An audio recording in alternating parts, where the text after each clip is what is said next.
Because so often, especially in business, we see humility as being weak or meek or inferior or less than.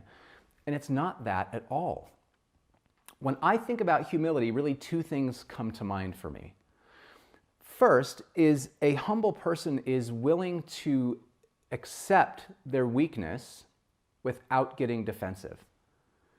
That is really hard, especially if we're in a position of leadership or a position of influence.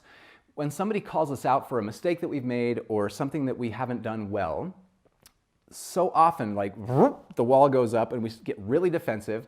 We start to defend our position. We blame other people or other circumstances or try to deflect any of that responsibility off of us because it's uncomfortable to admit weakness.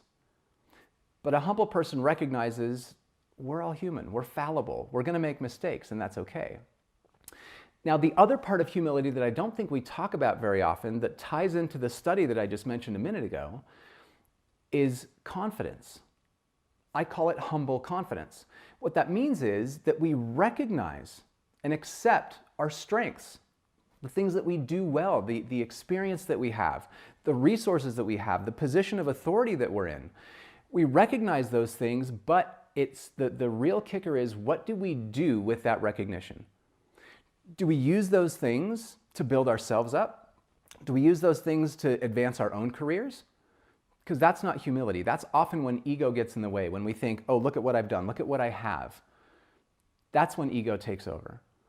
But a humble person, a humbly confident person, looks at all of those things and says, look at all these things that I have.